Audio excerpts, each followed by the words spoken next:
poin yang akan kita bahas yang pertama adalah karakteristik remaja pada rentang usia 15 sampai dengan 18 tahun. Kemudian yang kedua kita akan membahas mengenai kenakalan remaja, kemudian apa saja sih penyebab dari kenakalan remaja, dan juga cara mengatasi dari kenakalan remaja. Dan untuk poin yang ketiga kita akan membahas mengenai bagaimana sih cara untuk mendidik anak di usia remaja. Oke, sebelum kita membahas poin pertama, yakni tentang karakteristik remaja pada rentang usia 15 sampai dengan 18 tahun, sebenarnya apa sih yang dimaksud dengan remaja? Ya, jadi teman-teman, masa remaja itu merupakan masa yang paling penting dalam rentang kehidupan manusia. Masa remaja merupakan masa transisi dari antara masa kanak-kanak menuju masa dewasa. Tentunya, setiap remaja itu memiliki karakteristik atau ciri khas yang berbeda-beda. Karakteristik remaja itu merupakan ciri khas yang dimiliki oleh remaja dalam suatu situasi dan kondisi tertentu yang akan membedakan antara remaja yang satu dengan remaja yang lainnya. Oke, baik, langsung saja kita membahas mengenai karakteristik remaja. Secara umum, menurut tokoh-tokoh psikologi, bahwasanya remaja itu dapat dibedakan menjadi 3 batasan umur. Yang pertama adalah fase remaja awal pada rentang usia 15 sampai dengan 18 tahun. Kemudian, untuk fase remaja madya yang kedua itu pada antara umur sekitar 15 sampai dengan 18 tahun. Kemudian fase remaja yang ketiga adalah fase remaja akhir pada rentang usia 18 sampai dengan 21 tahun. Ya, kemudian baik, langsung saja ke karakteristik remaja pada rentang usia 15 sampai dengan 18 tahun. Yang pertama, pertumbuhan fisik. Pada masa remaja, pertumbuhan fisik ini lebih cepat dibandingkan pada masa kanak-kanak dan masa dewasa. Sehingga pada masa remaja ini membutuhkan asupan gizi yang lebih dibandingkan pada masa-masa sebelumnya. Supaya apa? Supaya pertumbuhan fisiknya itu dapat berjalan secara optimal. Dan perkembangan fisiknya itu dapat terlihat jelas seperti pada tungkai kaki dan tangan, pada tulang kaki dan tangan, dan juga pada perkembangan otot-otot yang sangat pesat. Nah, setelah pertumbuhan fisik, selanjutnya ada perkembangan seksual. Jadi, tentunya antara laki-laki dan perempuan itu perkembangan seksualnya cenderung berbeda. Untuk laki-laki, tanda pubertasnya itu biasanya diawali dengan mimpi basah. Kemudian selain itu ciri-ciri lainnya lagi adalah tumbuh jakun di lehernya. Dan juga biasanya pada laki-laki itu suaranya mulai berat atau membesar ya. Selain itu juga mulai dadinya itu lebih membidang untuk yang laki-laki. Dan sekarang untuk yang perempuan, biasanya untuk perempuan itu masa pubertasnya diawali dengan menstruasi. Setelah itu ciri-ciri yang selanjutnya adalah pinggulnya itu mulai melebar dan juga mulai tumbuh payudara dan juga suaranya lebih feminim atau melengking. Itu untuk perempuan. Nah, selanjutnya sudah pertumbuhan fisik dan juga sudah perkembangan seksual. Apalagi nih ciri-ciri atau karakteristik pada remaja, yakni ciri cara berpikir yang kausalitas. Nah, dalam hal ini berkaitan dengan sebab dan akibat. Jadi remaja itu tidak akan terima apabila ada orang tua ataupun guru, bahkan lingkungan sosialnya itu menganggap dia masih seperti anak kecil. Bahkan ketika ia dilarang untuk melakukan sesuatu, ia tidak akan terima. Karena apa? Jika orang tersebut tidak memberikan alasan yang logis, dia tidak akan menerima larangan tersebut. Misalnya seperti ini, anak remaja itu dilarang untuk makan di depan pintu. Orang tuanya mengatakan bahwa hal tersebut merupakan pantangan, ya, suatu pantangan. Tentunya sebagai remaja itu masih terus bertanya-tanya, kenapa sih hal tersebut tidak boleh dilakukan, gitu kan? Ya, dan ketika orang tuanya tidak bisa memberitahu jawaban yang jelas, si remaja tersebut akan terus melakukan hal tersebut. Kenapa? Karena remaja merasa belum ada jawaban yang pasti dan pas terkait hal tersebut. Nah, selanjutnya remaja itu menerima informasi tidak mentah-mentah. Jadi tidak apa adanya. Mereka mulai merekonstruksi lagi informasi-informasinya diproses lagi dan juga diadaptasikan dengan pemikiran mereka sendiri. Para remaja itu sudah bisa mengintegrasikan pengalaman-pengalaman masa lalu dan masa sekarang untuk bisa ditransformasikan menjadi konklusi, prediksi, dan juga rencana di masa depan. Nah, setelah ada pertumbuhan fisik sudah, perkembangan seksual sudah, kemudian cara berpikir yang kausalitas juga sudah. Selanjutnya adalah emosi yang meluap-luap. Jadi pada remaja, emosinya itu masih cenderung labil. Jadi belum stabil, masih sering berubah-ubah. Dalam satu waktu, remaja itu bisa merasa sangat senang sekali, namun tiba-tiba bisa berubah sangat sedih atau sangat marah sekali. Emosi pada diri remaja itu cenderung melekat kuat pada dirinya, dan mereka itu cenderung mengabaikan pemikiran yang logis dan lebih mengedepankan egonya dan tidak memikirkan risiko apa yang akan terjadi selanjutnya. Oke, yang selanjutnya adalah perkembangan sosial. Keterampilan sosial dan juga kemampuan untuk penyesuaian diri dengan lingkungan sosialnya itu sangat merupakan hal yang penting bagi masa remaja. Kenapa? Karena pada masa ini itu sudah mulai memasuki pergaulan yang lebih luas atau pergaulan yang lebih bebas lagi. Jadi, teman dan lingkungan sosialnya itu sangat memberikan pengaruh yang sangat besar terhadap bagaimana karakter remaja itu sendiri. Dan ketika remaja itu tidak bisa menguasai penyesuaian diri dengan lingkungan, ia akan cenderung tidak bisa beradaptasi dengan lingkungan sosialnya. Dan juga ia akan cenderung merasa rendah diri. Bisa juga dia akan dikucilkan dari pergaulannya, bisa menjadi orang yang antisosial, bisa menimbulkan kenakalan remaja, dan yang paling ekstrim lagi dampaknya adalah bisa menimbulkan gangguan jiwa. Ya, jadi berdasarkan kondisi-kondisi tersebut diharapkan untuk remaja agar bisa mengoptimalkan keterampilan sosialnya supaya mudah dalam beradaptasi dengan lingkungannya dan juga mudah dalam berinteraksi dengan orang lain. Nah, selanjutnya setelah perkembangan sosial adalah perkembangan moral. Pada masa remaja merupakan sebuah periode di mana seseorang mulai bertanya-tanya mengenai berbagai fenomena atau hal yang sering terjadi di lingkungan sekitarnya, yang mana hal tersebut menjadi dasar dari pembentukan nilai diri mereka. Kemampuan berpikir dalam dimensi moral pada diri remaja mulai berkembang karena mereka mulai melihat adanya kejanggalan atau ketidakseimbangan antara hal-hal yang mereka percaya dahulu dengan kenyataan yang terjadi di sekitarnya. Ya, mereka bahkan merasa perlu untuk mempertanyakan dan juga merekonstruksi pola pikir dengan kenyataan yang baru. Perubahan inilah yang seringkali menjadi dasar dari adanya sikap pemberontakan remaja terhadap peraturan-peraturan dan juga otoritas yang sebelumnya telah diterima bulat-bulat. Nah, misalnya seperti ini, jika sejak kecil telah ditanamkan bahwa korupsi itu bukan merupakan suatu hal yang baik. Namun ketika ia beranjak dewasa, ketika ia beranjak menjadi remaja, ia melihat di lingkungan sekitarnya kok malah membiarkan korupsi itu terus-menerus tumbuh subur. Dan bahkan korupsi itu bisa dikatakan sebagai hal yang baik dalam suatu kondisi dan situasi tertentu. Dan hal inilah yang dapat menyebabkan konflik nilai pada diri remaja yang lambat laun akan menjadi masalah yang besar apabila remaja tidak bisa menyelesaikan masalahnya. Dan kemungkinan remaja itu bisa jadi malah tidak percaya lagi terhadap nilai-nilai yang telah ditanamkan sebelumnya dari pendidik atau orang tuanya jika orang tua atau pendidik tersebut tidak bisa memberikan alasan yang logis. Nah, selanjutnya nih, setelah perkembangan moral, remaja juga mengalami perkembangan kepribadian. Jadi teman-teman, seperti yang sering kita lihat bahwa secara umum penampilan itu sering diidentikan dengan standar penilaian dari kepribadian seseorang. Padahal sebenarnya tidak. Karena sebenarnya apa yang tampil di luar itu tidak selalu menunjukkan bagaimana kepribadian yang sebenarnya. Istilahnya itu bukan aku yang sebenarnya gitu.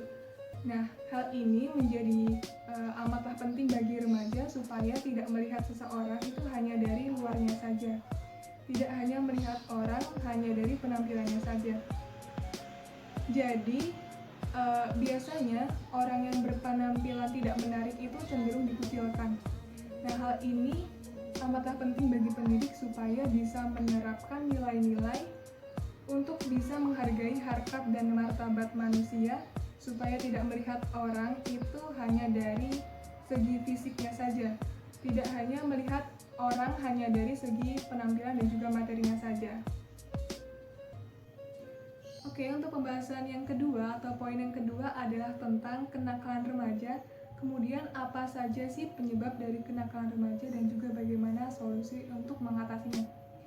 Nah, pada dasarnya atau pada umumnya kenakalan remaja ini menunjuk pada perilaku nakal atau perilaku yang dilakukan oleh remaja yang tidak sesuai dengan norma-norma yang diterapkan dalam kehidupannya di masyarakat.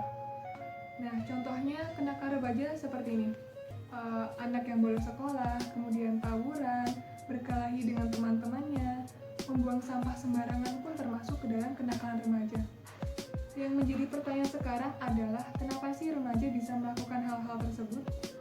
Jadi teman-teman, ada dua faktor yang menyebabkan remaja melakukan kenakalan remaja atau perilaku nakal. Yang pertama adalah faktor internal dan yang kedua adalah faktor eksternal. Untuk faktor internal ini berasal dari dalam diri remaja itu sendiri. Yang pertama adalah adanya krisis identitas, yang merupakan suatu perubahan biologis dan sosiologis pada diri remaja yang memungkinkan terjadinya dua bentuk integrasi. Yang pertama adalah terbentuknya perasaan akan konsistensi dalam kehidupannya. Kemudian yang kedua, tercapainya identitas peran. Kemudian faktor internal yang selanjutnya adalah kontrol diri yang lemah. Jadi remaja yang tidak bisa mempelajari dan juga tidak bisa membedakan mana perilaku yang bisa diterima dan mana perilaku yang tidak bisa diterima, ia akan cenderung terjerumus ke dalam perilaku nakal atau kenakalan remaja. Setelah faktor internal, yang kedua, yang selanjutnya adalah faktor eksternal yang berasal dari luar. Yang pertama adalah dari keluarga atau perceraian orang tua. Jadi ternyata kurangnya komunikasi dalam keluarga dan juga adanya perselisihan antar anggota keluarga itu bisa menyebabkan atau bisa memicu terjadinya perilaku nakal oleh anak yang di usia remaja. Dan bahkan pendidikan yang salah pun dalam keluarga seperti terlalu memanjakan anak, kemudian kurangnya penerapan pendidikan agama dalam kepada anak, ya hal-hal tersebut itu juga bisa menyebabkan kenakalan remaja. Dan yang selanjutnya adalah teman sebaya yang kurang baik dan juga komunitas atau lingkungan sosial yang kurang baik. Jadi seperti yang sudah dijelaskan sebelumnya, bahwasanya teman dan juga lingkungan sosial itu memberikan pengaruh yang besar terhadap bagaimana karakter remaja itu sendiri. Nah, apabila temannya itu kurang baik dan juga lingkungan sosialnya kurang baik, si remaja tersebut juga akan cenderung memiliki karakter yang kurang baik pula, maka harus pintar-pintar dalam memilih teman dan lingkungan sosialnya. Yang selanjutnya adalah pendidikan agama pada sistem pendidikan yang kurang memadai. Pada kenyataannya, pendidikan agama, alokasi waktu pendidikan agama di negara kita ini cenderung masih sedikit waktunya, jadi kurang efektif. Memang standar nilai untuk pendidikan agama dan juga PPKN itu tinggi, ya standar nilainya itu tinggi. Namun nilai-nilai tingginya itu berhamburan. Sengaja didongkrak supaya siswa itu tidak dicap tidak agamis dan tidak bermoral. Ya semua itu yang menyebabkan adalah kurangnya iman dan juga takwa serta akhlak para siswa yang kurang memadai akibat pendidikan religi yang kurang memadai. Ya, kemudian faktor eksternal yang selanjutnya adalah kemajuan teknologi. Teknologi bahkan sekarang sudah memasuki revolusi industri 4.0 itu sangat memberikan dampak atau pengaruh yang sangat besar terhadap penyebab kenakalan remaja.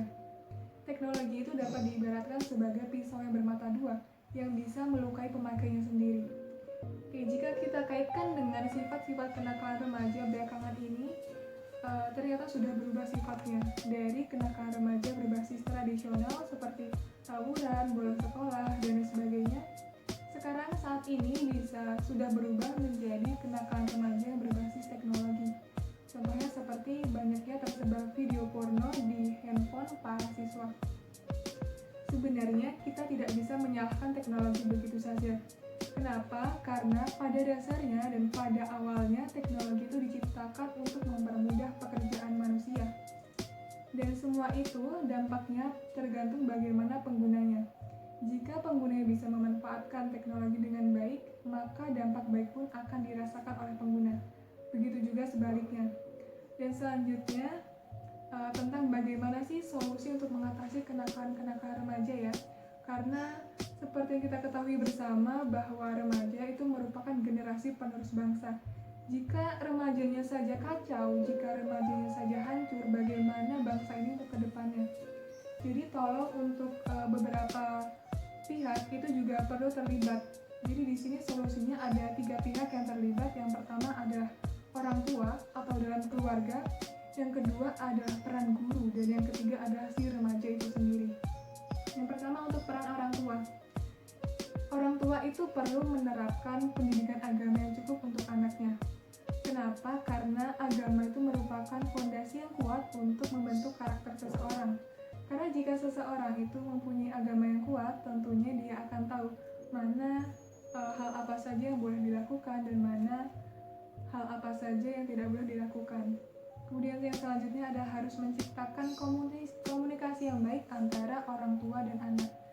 Jadi buatlah anak itu merasa nyaman dengan orang tuanya sehingga dapat dengan mudah untuk sharing-sharing atau berbagi cerita dengan orang tua, antara orang tua dan anaknya. Oke.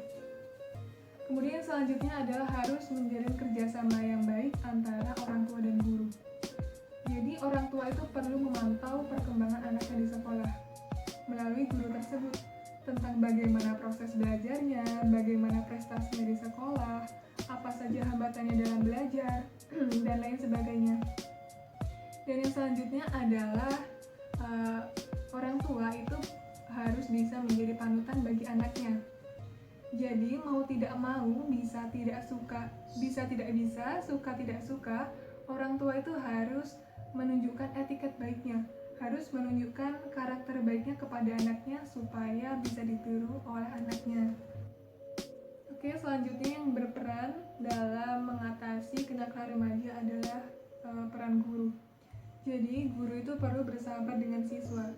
Karena ketika guru bisa bersahabat dengan siswa itu akan lebih nyaman, lebih santai, lebih enjoy dalam menceritakan berbagai hal. Jadi guru itu bisa tahu asal-usul si siswa, bisa tahu masalah apa saja sedang dihadapi, dan lain sebagainya. Dan juga guru itu perlu menciptakan suasana yang nyaman dalam proses belajarnya. Karena saya sendiri yang masih tergolong dikategorikan sebagai remaja, saya apabila kondisi belajar itu tegang, saya akan sulit menerima materinya.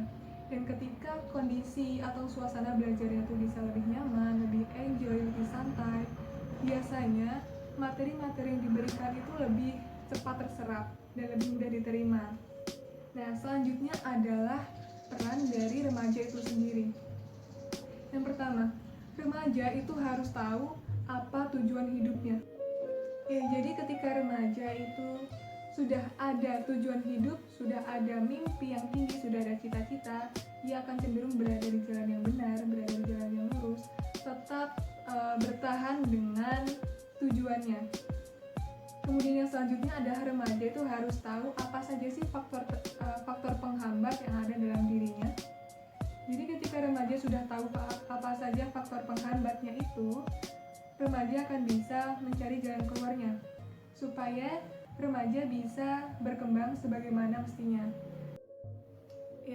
Kemudian hal yang perlu dilakukan oleh remaja selanjutnya adalah remaja itu harus bijaksana dalam memilih teman. Pilihlah teman, mana teman yang bisa mengajak ke dalam hal yang baik, bukan malah ke dalam hal yang buruk. Dan yang selanjutnya adalah terus berusaha untuk memperbaiki diri dengan cara memperdalam ilmu agama. Nah, itulah tadi penjelasan mengenai kenakalan remaja, kemudian penyebabnya dan juga bagaimana solusi untuk mengatasinya. Kita lanjut ke pembahasan yang ketiga, yakni tentang mendidik anak di usia remaja. Yang perlu dilakukan adalah yang pertama, berikan pendidikan agama yang cukup pada anak. Berikanlah pendidikan agama yang kuat dengan cara menanamkannya sejak ia masih kecil, sehingga ketika ia beranjak dewasa, ia tidak akan terjerumus ke jalan yang salah atau kelam. Karena bagaimanapun juga, pendidikan agama merupakan fondasi yang kuat untuk karakter seseorang. Dan yang selanjutnya adalah percaya pada anak. Berikanlah kepercayaan yang besar kepada anak. Kenapa? Karena ketika anak itu mendapat kepercayaan dari orang tuanya, anak itu akan cenderung menjaga dan menghargai kepercayaan tersebut dengan penuh tanggung jawab. Yang selanjutnya adalah tanamkan tanggung jawab dalam kebebasan.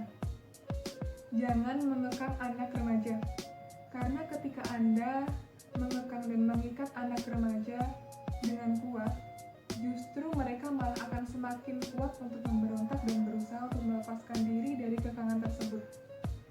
Jadi, berikanlah kebebasan kepada anak remaja dengan batasan-batasan tertentu. Biarkanlah mereka berkreasi semampu dan sebisa mereka, namun tetap dalam pengawasan orang tuanya. Kemudian yang selanjutnya adalah harus tahu atau mengerti dunia anak. Seperti pepatah yang sering kita dengar, yakni tak kenal maka tak sayang. Istilah ini dapat menggambarkan dunia anak zaman sekarang. Dunia anak remaja zaman orang tua kita dulu itu tentunya berbeda dengan dunia remaja anak sekarang. Oleh karena itu, orang tua itu perlu mengetahui dan belajar tentang dunia anak zaman sekarang, supaya orang tua itu bisa mempelajari dan mengerti tentang dunia anak sesuai dengan perkembangan zaman. Dan yang selanjutnya adalah luangkan waktu bersama. Kemudian bisa saat sore-sore hari sambil minum teh di teras-teras, dan juga bisa juga ketika malam hari sebelum tidur. Karena pada waktu-waktu itu merupakan waktu yang hangat untuk bisa bercengkrama dengan keluarga, sehingga masing-masing anggota keluarga itu bisa sharing-sharing, bisa berbagi cerita tentang apa saja sih hal-hal yang telah dilakukan di dalam seharian ini. Ini selanjutnya adalah menjadi sahabat untuk anak Anda. Tempatkan diri Anda bukan hanya sebagai orang tua, namun juga sebagai sahabat untuk anak Anda. Karena terkadang perbedaan umur antara orang tua dan anak itu membuat rasa canggung kepada anak ketika ingin mengungkapkan pendapat-pendapatnya, mengungkapkan masalahnya. Itu biasanya anak cenderung canggung. Dan oleh karena itu, sebagai orang tua itu harus pintar-pintar dalam memilih situasi dan kondisi. Kapan orang tua harus menjadi orang tua dengan kata-kata yang harus dipatuhi, dan kapan orang tua harus menjadi sahabat agar bisa menjadi teman curhat si anak. Ya, demikianlah pembahasan dari saya mengenai remaja, tentang 3 poin tadi, tentang karakteristik, kemudian tentang kenakalan, dan juga tentang cara mendidik anak di usia remaja. Sekian dari saya. Billahi fisabilil haq fastabiqul khairat. Wassalamualaikum warahmatullahi wabarakatuh.